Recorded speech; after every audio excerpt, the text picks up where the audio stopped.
Masquerade, More Zimbabwe, welcome to our channel Confessions and Deep Secrets. Kanagari Tanka Kukapanini channel, please don't forget to subscribe. Kawachungwa Garoka subscriber, don't forget to comment and share this video. Nas More Zimbabwe takigirai nyaya yabuditswa ne a group of Mao veterans ayarutungamirwa na activist Blessed Geza vabuda vachiinitiata an impeachment campaign yakatagira masenior government officials arikuaccuswa nenyaya yekuorchestrata a 1.9 billion US corruption scandal involve the controversial overvaluation yekuvimba mining house. Kumira Mushe, the Zimbabwe National Liberation of Veterans Association iyo yaiva iri mubato rezanu-PF ngari loyal zanu-PF vabuda vachitaura ivo vachiti there are 6 high profile officials vakawanikwa vachibaranidzirwa mudhiu irori hanzi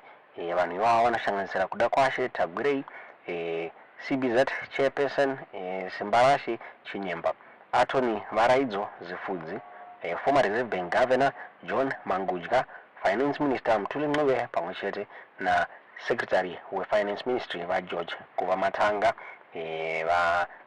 vari kunzi vakaovervalue kuvimba mining house hands from 1.5 billion to 5.4 billion using the CBZ capital muri Zimbabwe.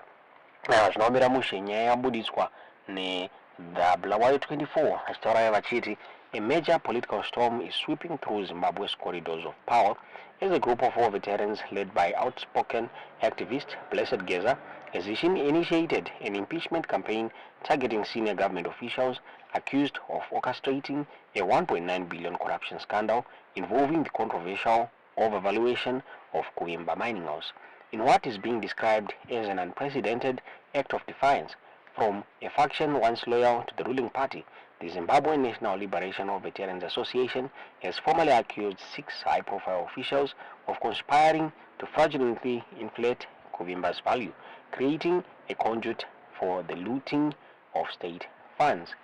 Those named in the impeachment petition include businessman Kudakwashe Tagwirei, CBZ holding chairperson Simbarashe Chinyemba, attorney Varaidzo Zifudzi, former Reserve Bank Governor John Mangudya, Finance Minister Mtulinxiwe, and Finance Ministry Secretary General Kuvamatanga. According to documents released by association, the 6 allegedly collaborated to overvalue Kuvimba mining house from 1.5 billion in 2023 to 5.4 billion in 2024 using CBZ Capital, a firm with conflicts of interest tied to the accused. The manipulation reportedly facilitated the payment of 1.9 billion from the National Treasury to acquire 35% stake in Kuvimba via a shadowy entity known as Pimbi Resources, which the war veterans claim is connected to the first family. Speaking at the pegged press conference in Harare, Geza minced no words. We cannot sit back while the legacy we fought for is looted by a corrupt elite. This is no longer just a criminal matter, it is a national betrayal. We are demanding accountability through constitutional means, starting with the impeachment of all those involved. The veterans allege that the roots of the scandal stretch back to the controversial Command Agriculture Program, under which military-linked assets such as Great Dyke investments were unlawfully stripped from the defense forces in 2019 at below market prices. They claim the accusations were enabled through collusion, bribery, and political cover from the highest offices in government. In a damning accusation, the group also named President Emmerson Mnangagwa as complicit in the scheme, asserting that the fraud could not have occurred without his knowledge and protection. The war veterans have now called on Parliament to swiftly initiate impeachment process against the named officials for gross abuse of public trust, economic sabotage, and enabling grand-scale corruption. The petition has begun to gain traction among civil society groups and opposition leaders, signaling a rare convergence of interests between political reformists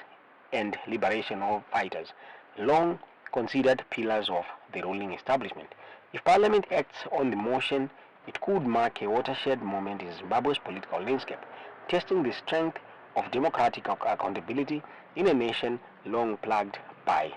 elite impunity and government scandals. Ndo mabuditsiro yakatwa nyaya iyi muri Zimbabwe the Bulawayo 24 tisingazive kuti munoiona sei nyaya iyi tiudziwo zvamuri kufunga mu comment section.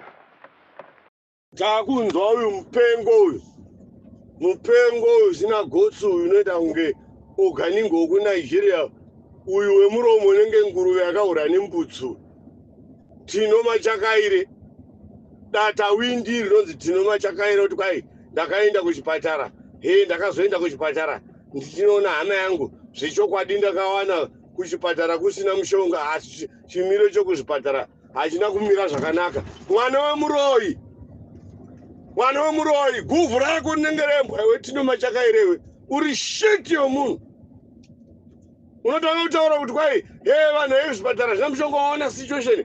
magombei haana kubuda here akatochewa magombei was kicked and beaten the manhood achitaura kuti zvipatara we are incapacitated madzimai akabuda achizvarira pasi pemiti nhasi nokuti kwagwara ruhama gwako iwe machakaire ndopawa kuti waenda it means imi muri mugovernment just to loot and steal saka muri kufamba mugovernment yeye musingagoni kuenda kunotarisa mainstitutions anoseva life yevanhu uri shit iwe tino machakaire wemuromo iwe ushaya gotsi ungange mwana akaurwa nemunigeria sei saka muri mugovernment kuitei kunochema ruzhinji kwamai muchiti musangano wakatanga kumasero hamutozivi vanhu vekumasero vanorarama sei so you only wait until you've got a relative akagwara kana kuti iwe wagwara zvipatara zvakatumigwa manesi akaita mastrike pese mapararenya tohospital musocial platform zvirimo muchitumigwa imana timo machaka mingodefenda dai kakafa kahama kako uri shit newe hakuna vanhu vakabuda kwakasungiwa nemakadibhox hauna kuti hauna kuzviona iwe hauna kuzviona herewo kuti kuna vanhu vari kutambura vari kuenda muzvipatara vachishaya mushonga kuna chairman wezano akabheuka akavhunika chigumo ichi mwana wake akafa wakati vakanorapiwa kupi vangani vanhu vamapesecuta imo vari muopposition vari kutaura kuti mushonga muna zvipatara isai mushonga muzvipatara wakutaura handazoenda kuchipatara ndanoona kudai guvhu rinenge mwoyo wambwa uri shit masanu idiots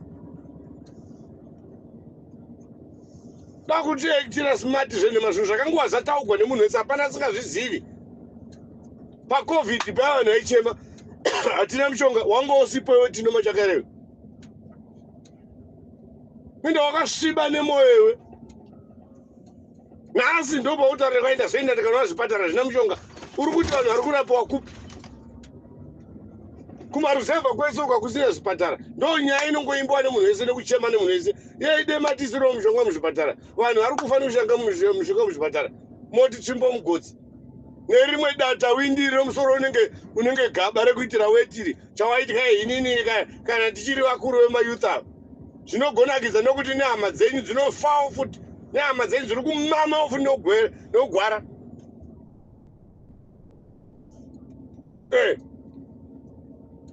hapana respect vanhu takanguva tazvitaura demaisa mushonga muzvipatara vakaizvipatara mobuda muchinyenda manyenda manana tagwirei achiita kunge mbwa yakaruma zai zvinari kusunga kutotesa kumasura achishama tata tagwirei ndirauna wakachechi kwamutoko masavadha nenhamo yechechi kana wawakira chechi masavadha anopinda kemuchiti pavhiki kana vagwara vanonorapiwa kusavadha ikoko musatanyoko iwe tagwirei futi uri dusi muri matusi evanhu imimi you want to measure the minor vanhu vari kufa on daily basis munyika muna zvipatara muna maambulensi zvipatara amadeath trap wozoti wati damwa zvako kumasure kunonhuhwa ndopavautaratikaizvipatara namushonga uri sheti watino machakaire newetagurei futsaki